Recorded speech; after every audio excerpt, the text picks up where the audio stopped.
આમાં વાત ભાઈ મૂકું તમારી સાચી છે ને ખરેખર એક વાત કહું, મને ખુશી છે કે તમારા ગામમાં પહેલી આ ગામ સભા છે જેમાં બહારથી કંપલાને લાવીને ફેક્ટરી વાળાને કે રૂમ વાળાને લાવીને ગામ સભા નહીં કરવા પડે. પહેલી ગામ સભા છે તેમાં લોકલ લોકો બેસેલા છે. બાકી મેં તો ઘણી બધી ગામ સભા જોઈ, એમાં બધા બહારથી લાવીને બેસાડવા પડે.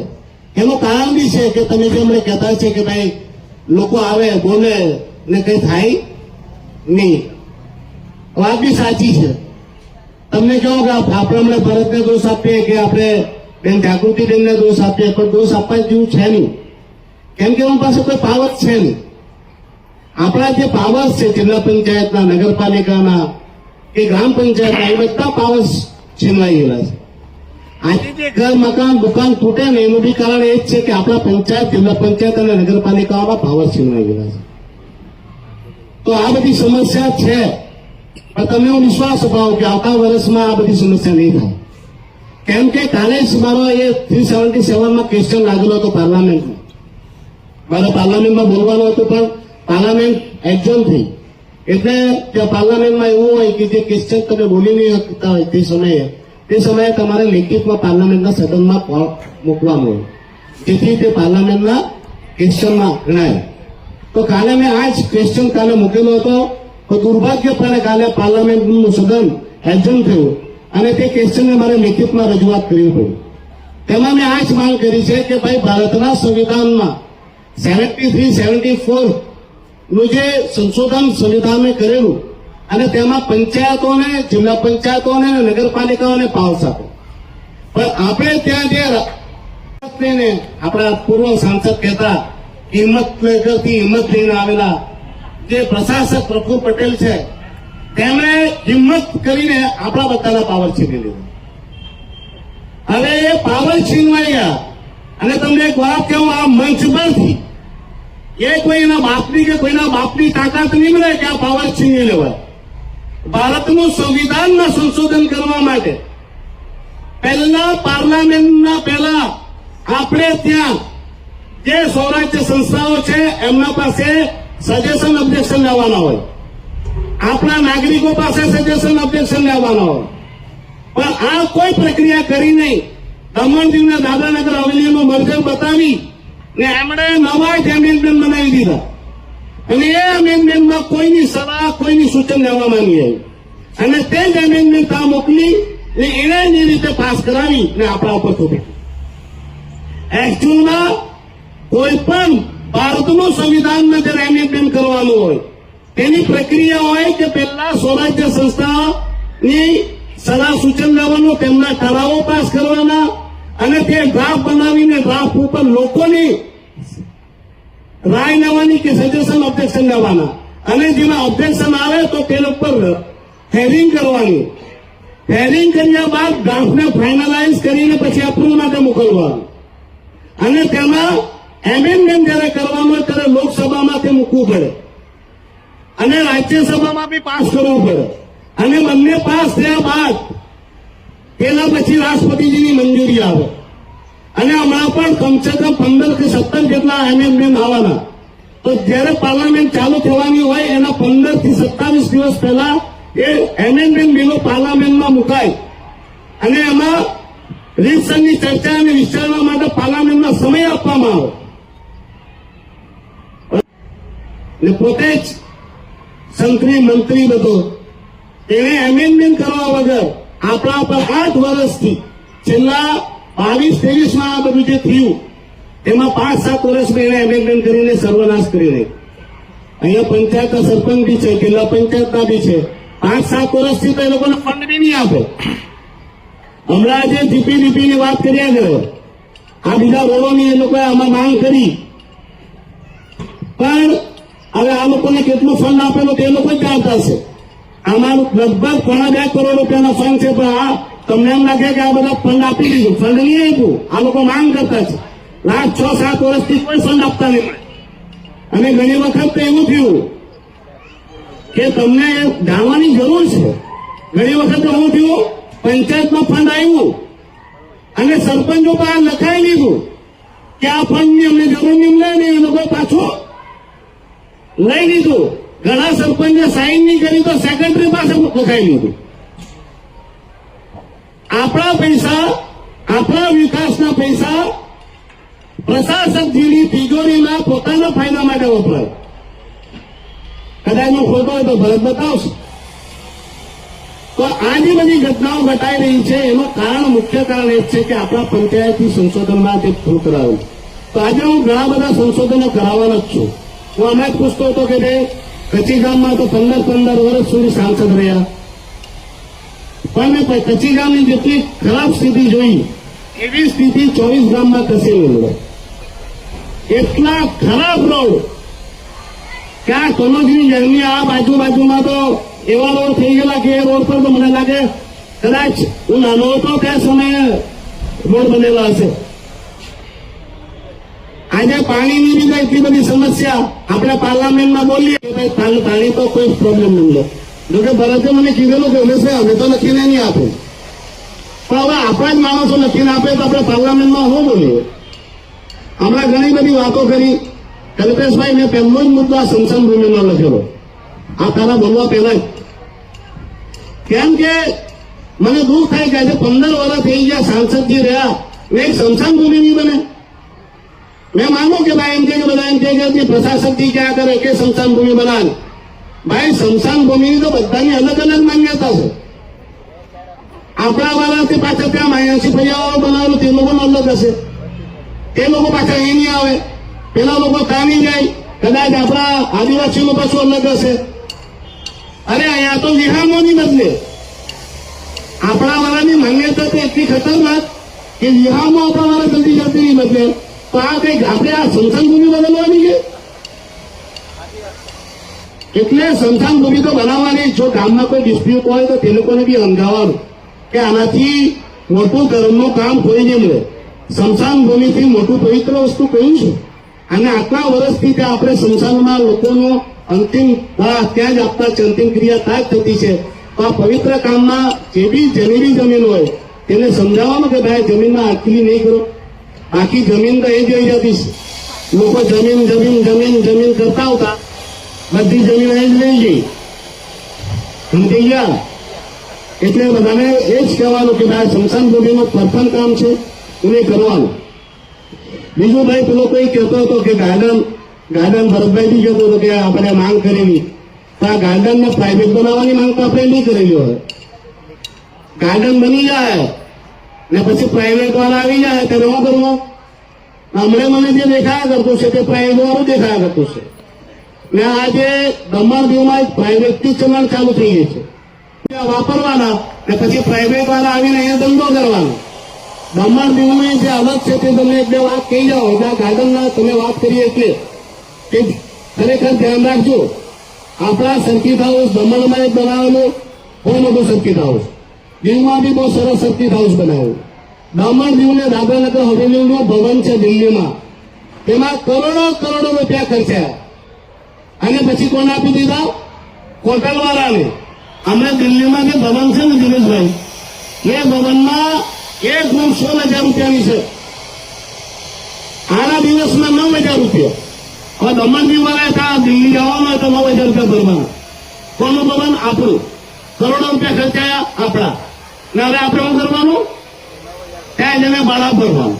દીવમાં બી જાય તો સાંસદને રૂમ નહીં આપે. બોલો, પછી નલામણાને કઈ આપવાનું?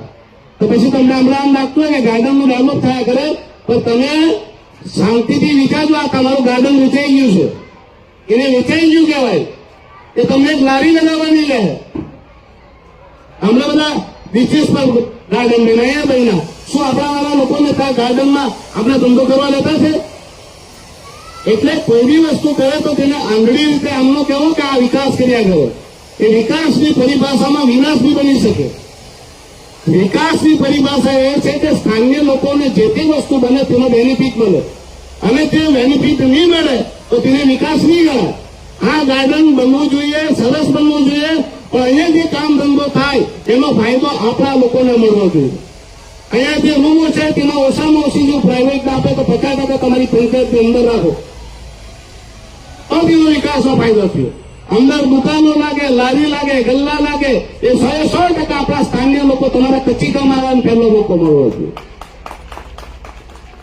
નહીં લાગે તો પછી આપણે બધા હીકો હવે આપણા ઘર બનાવવાનું, આપણા ઘરમાં બહારથી આવી ને મારા રહી જઈને આપણે બહાર તાલીમ આવતા હોય તો આપણે સારું લાગે.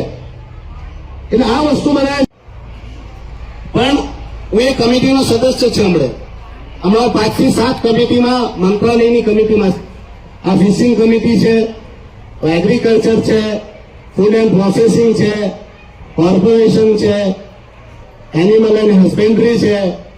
તો આ બધી સ્કીમનો તમને ફાયદો ઉચકો. પણ અહીંયા દુર્ભાગ્ય છે કે અહીંયા જેટલા લોકો આવે ને એ લોકોને સ્કીમની મતલબ નહીં ખબર. ફિશિંગની એની એટલી બધી સ્કીમો છે, એટલી બધી યોજનાઓ છે. આ માર્કેટ બનાવવા માટેના બી ત્યાં કેન્દ્રમાં પૈસા છે. પણ અહીંયા તો આપણા જ અધિકારીઓને ગણો, આપણા લોકોને જ નહીં ખબર કે કઈ કઈ મંત્રાલયની કેટલી સ્કીમ છે. આપણા દમણ દીવમાં એટલી બધી સ્કીમો છે કે આપણે નોકરી કરવાની જરૂર નહીં પડે કે સ્કીમ ખાલી બધાના ફાયદો અપાયો હતો. પણ અહીંયા જે મિટિંગ થયા કરે, આજે બધી ગ્રામ સભા થયા કરે, એ તો ખાલી ને ખાલી ખાના પૂર્તિ માટે થયા કરે. આ ફોટા પાડવાનો ને ત્યાં મંત્રાલયમાં મોકલી આપવાનું કે અમે ગ્રામ સભા કરી નાખી. બાકી અહીંયા કલેક્ટર થી લઈને સીઓ થી લઈને દરેક ડિપાર્ટમેન્ટના અધિકારી બેસવાયું. પણ બિચારાને તાપ લાગે. આગળ એ બીજો મામલેદાર, બીજો તો બેલો છે. આ મામલેદાર જો અહીંયા આવી લાગે, હવે મામલેદાર નામે નહીં આવે. પણ મામલેદાર તો વજનનો બિચારા તો. કેમ કે આ લોકોના ઘર, મકાન, દુકાન કેમ તોડાવવાનું એ બધા કાયદા તે બનાવે ને. આ કચરાનો ઉચકવાનો, બધી એજન્સીઓ રોકવાનો એ કામ બધું મામલતદારનું. પંચાયતને મજબૂતી થવા દેવાની, જિલ્લા પંચાયતને મજબૂતી થવા દેવાની, નગરપાલિકાના પાવર છીનવી લેવાના, એ બિચારા મામલતદારના પર છે. એને હવાથી હાલ ઓફિસમાં રહીને જ કામ કર્યું. બીજું કલેક્ટર સાહેબને એને બિચારા એને આ સીલિંગ એક્ટ, આ એક્ટ, પેલી જમીન, એના ઉપર કેમ કરીને આપણે એને કેટલા પૈસાનો ભાવ રાખવાનો, સેલ્ફ એજ્યુકેશનનો કેટલો ભાવ રાખવાનો, આ બધો ભાવ રાખવા પડે ને. હાલા તો નહીં, આપણે કમાવા વગર તો જવાનું નહીં મળે. એને કલેક્ટરથી નહીં નીકળાય. એ સીઓ પાછો આ પ્રશાસકજીના એડવાઇઝર, એટલે એના પાસે પાછો કાંઈ નહીં મળે. આ ડિપ્યુટી કલેક્ટર આ તે બધા કોઈ ધાબા બંધ કરાવવાના, કોઈના લારી બંધ કરાવવાના, કોઈના ગલ્લા બંધ કરાવવાના, આ કામના બિચારા બીજી. એટલે એમને એ અવાય નહીં. પણ હવે ભાઈ હું તમને પાછું કહી દઉં કે આ પહેલી ગ્રામસભા છે મારી. આવતા વર્ષની ગ્રામસભા થાય તે બધા વાંકા વરીને અહીંયાથી જ દાવીને ગોઠવાઈ જાય. મેં કામ ચાલુ બી કરી નાખેલું છે, બધું લખવાનું, કાકા લખવાનું. ના વિડીયો સાહેબની સામે કહી જાઓ, સાહેબ તમે બી કહી દેજો કે સાંસદથી બૂમ મારીને કહી ગયો છો કે દીકરા હજુ બી જતી જાજો. મેં તો તમારા દાડા કેવા આવ્યા તો તમે નક્કી નહીં કરેલો. હવે બીજી વાત પેલા ભાઈ સસ્પેન્ડની કરી પાછળમાં ભાઈ ખળાવડેલો પાછળનો સેકન્ડ ને આપણા એમપી ફંડમાંથી આને ભાઈ આનું સાથે કોર્ડિનેટ કર ને આપણા એમપી ફંડમાંથી તે લેટર બનાવી દો. ને કાચોનો એમના સાંસદે કહ્યું કે એમના ગામને પણ આપણે કરીને આપવાનું છે અમને. ને કચ્છી ગામના લોકો જરા વિચારતા નહીં કે તમારો સાંસદ ના, તમારો જ ભાઈ છે, તમારો જ દીકરો છે, તમે જે માંગવાના ત્યાં સાંસદથી માંગી લેજો. 15 વર્ષમાં થયું કે નહીં થયું તો હું 15 મહિનામાં તમને કરીને આપા. બીજું કે 4-5 ઠરાવ લેવાના છે કે તમે ઠરાવ લઈ લો. ભાઈ સેક્રેટરી ઠરાવ લો. સંશોધનોમાં ભારત સરકારે જે પંચાયતી રાજને જે પાવરો આપેલા છે, જે હાલમાં છીનવાયેલા છે, તે પાવરો પાછા રિસ્ટોર કરવામાં આવે.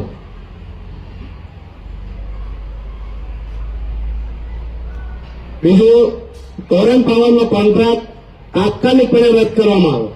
જ્યારથી ટોરેન પાવર આવ્યો ત્યારથી લાઇટના બિલ ખૂબ જ વધી ગયા. એમની લાઇટની બિલ સાથે સાથે સુવિધા બી એકદમ ખરાબ થઈ ગઈ, હાલત ખરાબ કરી નાખી. તો આ ટોરેન પાવરનો કોન્ટ્રાક્ટ તાત્કાલિક કેન્સલ. ત્રીજી વાત, કચરા પાઇપલાઇન, મસ્ત વાત કરી કચરાવાળી. આ ભારતમાં પહેલું રાજ્ય આપણું છે કેન્દ્ર શાસિત. આ પંચાયતનો કચરો ઉચકવા બાજુ મારા બીજી એજન્સી આવે. ને મજાની વાત કે ટ્રેક્ટર આપણા, સાધન આપણા, બરાબર, માણસ આપણા ને કચરાના પૈસા આપણા પાસેથી ના આપો એજન્સી. આમાં તો આપણો બીડીઓ આપણો મામલતદાર ને આપણા સીઓની ભૂમિકાની જાંચ કરવા જોઈએ, એની તપાસ કરવા જોઈએ ને એમને પણ તો તાત્કાલિક પણ એક્શન લેવા જોઈએ કે આ કેવી રીતે કરે. મારા ટ્રેક્ટરથી લઈને સામગ્રી આપી, પાછો પૈસા લેવાના બી આપણે જ આપવાનો. એ પંચાયતમાં 2 ચેક આપવાનો, એક ચેક આપવાનો પંચાયતનો ને બીજો ચેક આપવાનો કચરાનો. બીડીઓ સાહેબ અમે કરવું નહીં, એ એજન્સીને તાત્કાલિકપણે કહેવાનું કે એક ઘરથી બી કચરો બાકી નહીં રહેવા જોઈએ. એ એજન્સી વાળો સાહેબોને માર ફોન 3 દિવસથી પેલાના ઘરનો કચરો એના પર તો એક લેખો લખીને આપતા 3 દિવસ કચરો નહીં છે, તેમાં મારી ઘરે ઘણી બધી બીમારી થવાની શક્યતા રહી, અમારો જીવનો તોલા તો ખતરો રહ્યો. 25,000 રૂપિયાનું 1 લાખ રૂપિયાનું લખ વળતર આપી જયારે કચરો પડે, એક ખાલી વેપાર પડે તો આપણા પર 10,000 આવીને પાણી નીકળે તો 10,000 જવાબદારી કોની? એજન્સીની નિમલે. અગર 3 દિવસથી નહીં આવ્યો લોકો સેક્રેટરી સાહેબ નોટિસ મોકલતી ને તેના પર પૈસાનો વસૂલવાનો